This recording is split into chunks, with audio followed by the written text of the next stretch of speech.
Welcome students, आपणा सर्वांचं proverb या टॉपिकमध्ये स्वागत आहे. तर विद्यार्थी मित्र, तुम्हाला रायटिंग स्किलमध्ये सर्वांनाच एक्सपान्शन ऑफ आयडिया नावाचा एक एक्सपान्शन ऑफ थीम किंवा एक्सपान्शन ऑफ आयडियाज या प्रकारचा एक प्रश्न असतो. तो 5 गुणांसाठी किंवा 4 गुणांसाठी इयत्ता 8वी ते इयत्ता 12वी पर्यंत विचारला जातो. मग यासाठी तुम्हाला प्रोव्हर्ब म्हणी दिल्या जातात. त्या म्हणींचा अर्थ आपणाला स्पष्ट करायचा असतो आणि त्याची काही उदाहरणं देऊन स्पष्टीकरण द्यावं लागतं.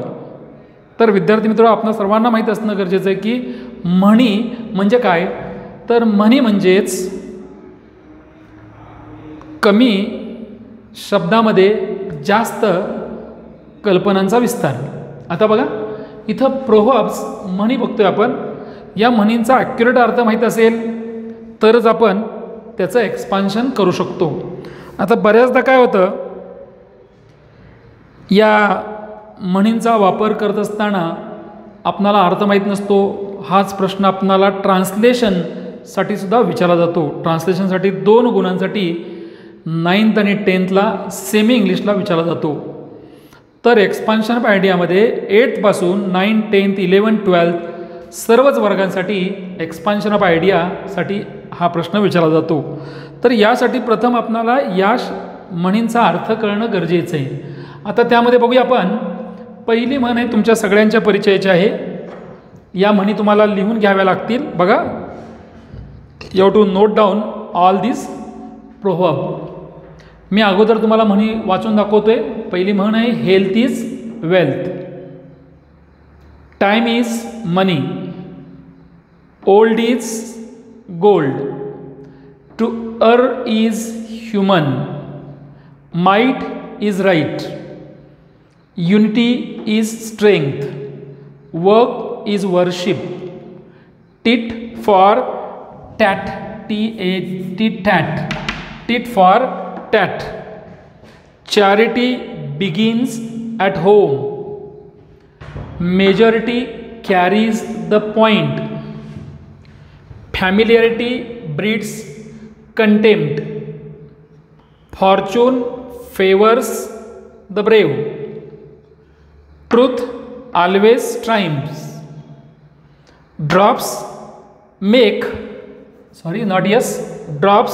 an ocean, a will find a way, a word is enough for the wise, action speaks louder than words, a burnt child dreads the fire. तर विद्यार्थी मित्र, या म्हणीचा अर्थ बघूया आपण थोडासा. तर याचं भाषांतर सुद्धा तुम्हाला लिहावं लागतं. तुम्हाला इंग्रजीत एकदा लिहून घेतल्यानंतर त्याचा मराठीत अर्थ पुढे लिहून घ्यायचा आहे. मी मराठीत अर्थ देत नाही, पण ओरली सांगतो. तुम्हाला मात्र ओरली लिहायचं आहे. त्यासाठी तुम्हाला ही म्हण लिहावी लागेल पहिल्यांदा. त्यासाठी मराठीत अर्थासाठी एक लाईन सोडावी लागेल. हे व्यवस्थित लिहून घेणं फार गरजेचं आहे, कारण सराव होणं फार गरजेचं असतं. हेल्थ इज वेल्थ, आरोग्य हीच संपत्ती. आरोग्य ही संपत्ती. आपल्याला माहिती आहे, हेल्थ आरोग्य, वेल्थ संपत्ती. बऱ्याचदा याचं स्पेलिंग आपण चुकीचं लिहितो, पण स्पेलिंग व्यवस्थित बघा. हेल्थ इज वेल्थ, आरोग्य हीच संपत्ती. Time is money, time is money. आपल्या सर्वांना माहिती आहे, वेळ हे मौल्यवान असते. वेळ ही मौल्यवान असते. टाइम इज मनी. मनी म्हणजे पैसा असतो असं नाही, वेळ पैसा आहे असं नाही.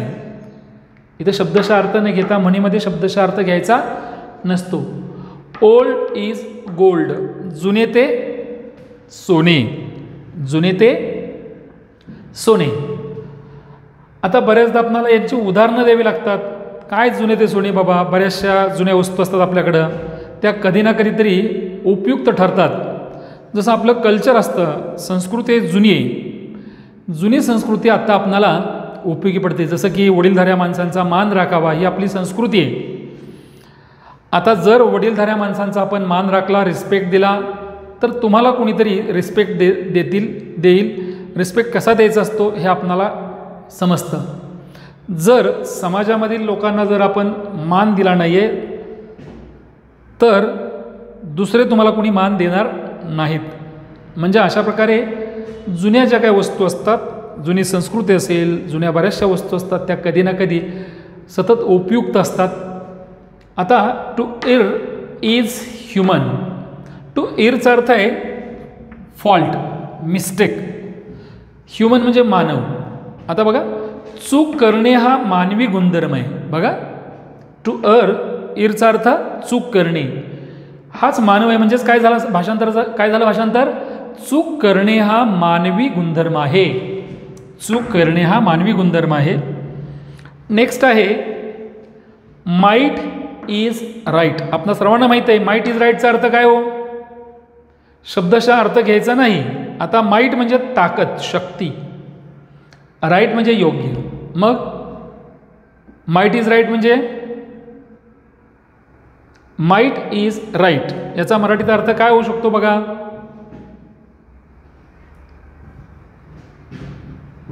बघा, याचा अर्थ आहे ज्याच्या हाती सत्ता तोच पारधी. ज्याच्या हाती सत्ता तोच पारधी. आपणाला माहीत आहे ज्या लोकांच्या हाती सत्ता असते त्याचं बरोबर असतं. सत्ता असणाऱ्या माणसाने किती ओरडलं तर त्याचं बरोबर धरलं जात नाही. म्हणजे जर तुमच्याकडं पॉवर असेल, ताकद असेल, तर ताकदवान माणूस जर एखाद्या वीक माणसाला जर म्हणाला मी सांगतो ते बरोबर आहे, तो गाढवाला घोडा म्हणतात आपणाला हो म्हणावं लागतं. म्हणजे त्याला म्हणतात माइट इज राईट. तर युनिटी इज स्ट्रेंथ. युनिटी म्हणजे माहीत आहे एकता, स्ट्रेंथ म्हणजे ताकद. काय हो? एकी हेच बळ. एकी हेच बळ. किंवा ऐक्यामध्ये ताकद असते, एकतेमध्ये ताकद असते. म्हणजे एकी हेच बळ हा असा अर्थ आहे. आता work is worship. Work is worship. Work माहिती आहे तुम्हाला? कार्य, काम. इज वर्शिप म्हणजे पूजा. म्हणजेच विद्यार्थी मित्रो, काम हीच पूजा. काम हीच पूजा. आपल्या सर्वांना माहीत आहे पूजेमध्ये परमेश्वर असतो, कामामध्येच परमेश्वर असतो, कार्यामध्येच परमेश्वर असतो. एखाद्या व्यक्तीनं मनापासून काम केलं तर त्याला परमेश्वर भेटतो. म्हणजेच काय? काम हीच पूजा. वर्शिप म्हणजे पूजा. टिट फॉर टॅट ही म्हण आपणा सर्वांच्या परिचयाची आहे. टिट फॉर टॅट याचा अर्थ आहे जशास तसे. काय अर्थ?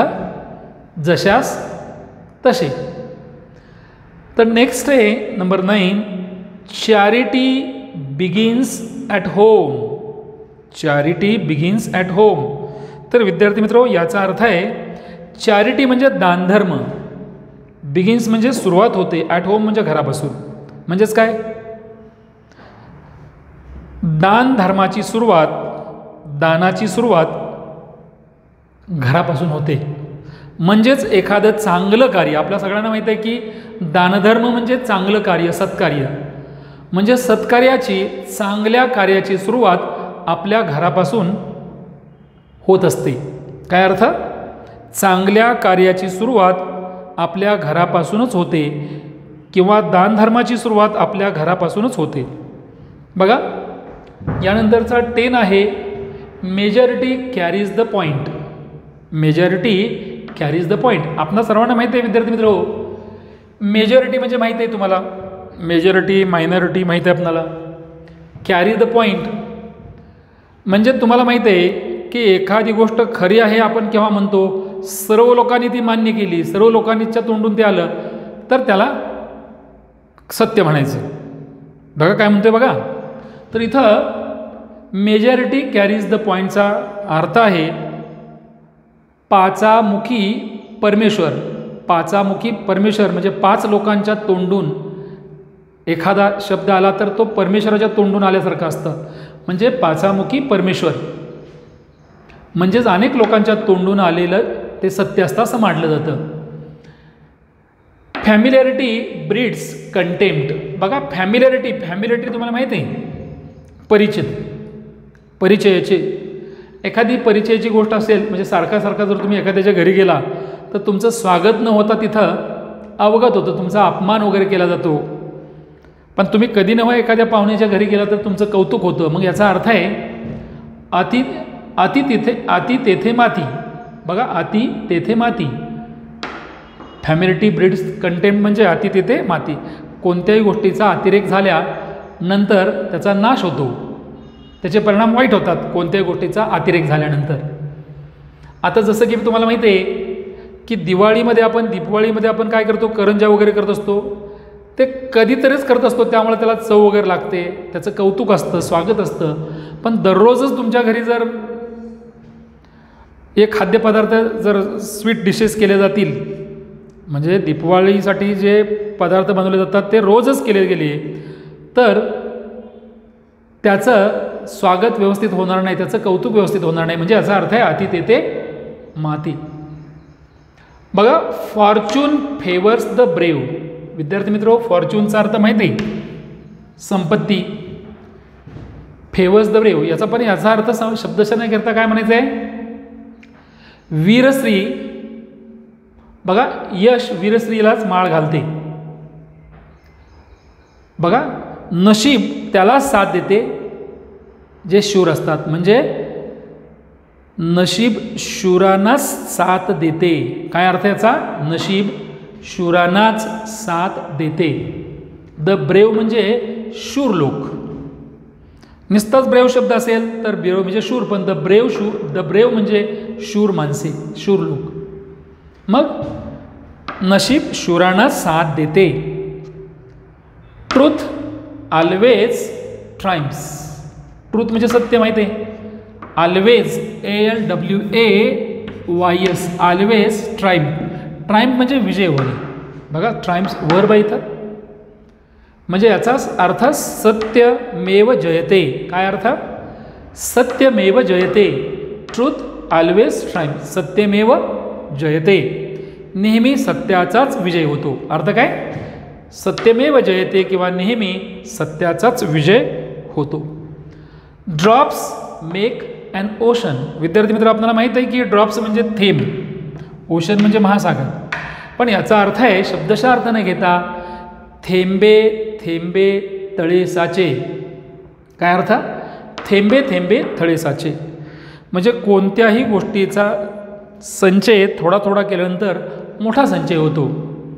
जसं की तुमच्याकडे असणारं ज्ञान आहे, ज्ञान हे आपण कणाकणानं मिळवतो. तुमच्याकडे असणारा जो शब्दसाठा आहे, ज्ञान आहे, ते तुम्ही एका दिवसात नाही मिळवलेलं, थोडं थोडं करून मिळवलेलं आहे.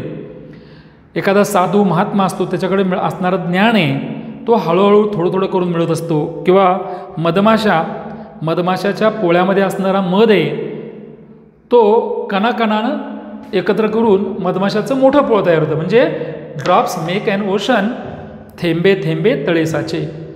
अ विल फाइंड अ वे. इच्छा तेथे मार्ग. इच्छा असेल तर मार्ग निघतो. इच्छा तेथे मार्ग. अ विलचा अर्थ आहे पहिला इच्छा, हा विल व्हर्ब आहे. इच्छा, फाइंड अ वे, अवे म्हणजे मार्ग, इच्छा तेथे मार्ग. A word is enough for the wise. शहाण्याला शब्दाचा मार. काय अर्थ विद्यार्थी मित्र, शहाण्याला शब्दाचा मार. नंबर नेक्स्ट आहे, action speaks louder than words. बघा, ॲक्शन माहिती आहे तुम्हाला, कृती. Speaks louder, LOUDR than words. Words म्हणजे शब्द. म्हणजे काय, उक्तीपेक्षा कृती श्रेष्ठ. काय, उक्तीपेक्षा कृती श्रेष्ठ. बरेच जण नुसतेच बोलत असतात, काय करत नाहीत, बडबड करतात, त्यांच्याकडे कृती काहीच होत नाही. म्हणजे उक्तीपेक्षा कृती श्रेष्ठ. कृती ही कोणापेक्षा श्रेष्ठ असते, उक्ती म्हणजे बोलणे यापेक्षा श्रेष्ठ असते. A burn child dreads the fire. A burn child dreads the fire. याचा अर्थ आहे विद्यार्थी मित्र, अ बर्न माहिती आहे, बर्न म्हणजे पोळणे, भाजणे, चाइल्ड म्हणजे भाजलेलं मूल, ड्रेड्स म्हणजे घाबरतं, द फायर म्हणजे आग. याचा अर्थ विस्तवाने भाजलेला मनुष्य ताकसुद्धा फुंकून पितो. बघा, म्हणजे दुधाने पोळलेला ताकसुद्धा फुंकून पितो. काय अर्थ? दुधाने पोळलेला मनुष्य ताकसुद्धा फुंकून पितो. याचा अर्थ एकदा का एखाद्या गोष्टीची आपल्याला भीती असली का दुसरी गोष्ट करताना आपण काळजीपूर्वक करतो, कारण पहिल्या गोष्टीची भीती आपल्या मनामध्ये असते. तर यानंतर आणखीन काही फ्रेजेस आपण बघणार आहोत.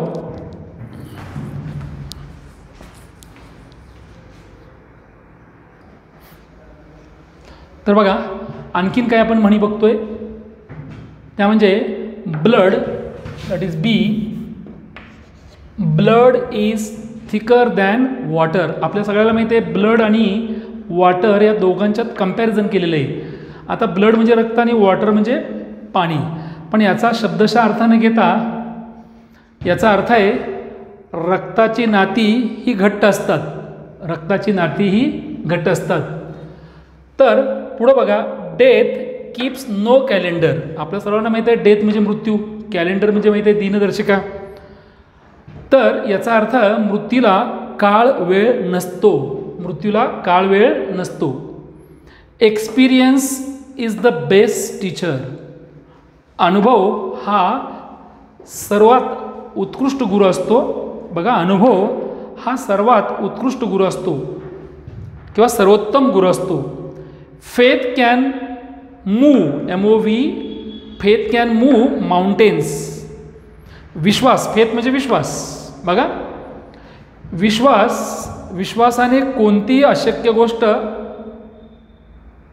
शक्य होते. काय अर्थ? विश्वासाने कोणतीही अशक्य गोष्ट शक्य होते. किंवा दुसरा अर्थ, शब्दशः अर्थ घेतला तर काय होईल? विश्वासाने पर्वत देखील हलवता येतात. आता पर्वत हलवणं म्हणजे काय? तर अशक्यप्राय एखादी गोष्ट करणे, अतिशय अवघड गोष्ट करणे. बघा, first come first serve, first come first serve याचा अर्थ हाजीर तो वजीर, म्हणजे जो सुरुवातीला येईल त्याला त्याचा फायदा मिळेल. हाजीर तो वजीर. बघा, well begun is half done. याचा अर्थ कामाची चांगली सुरुवात म्हणजे जवळजवळ अर्धे काम संपल्यासारखे असते. कामाची चांगली सुरुवात म्हणजेच अर्धे काम झाल्यासारखे असते. All that glitters is not gold. चकाकते ते सारेच सोने नसते. चकाकते ते सारेच सोने नसते. Every cloud has a silver lining. आता तुम्हाला माहित आहे की याचा अर्थ माहिती आहे, क्लाउड म्हणजे ढग, लाइनिंग माहिती आहे. म्हणजेच आपल्याला माहिती असायला पाहिजे की कोणत्याही संकटामागे संधी असते. बघा, कोणत्याही संकटामागे संधी असते. किंवा रात्रीमध्ये उषक काल असतो. बघा, आज रात्र आहे, अंधार आहे, या अंधारामध्येच उषक काल लपलेला असतो.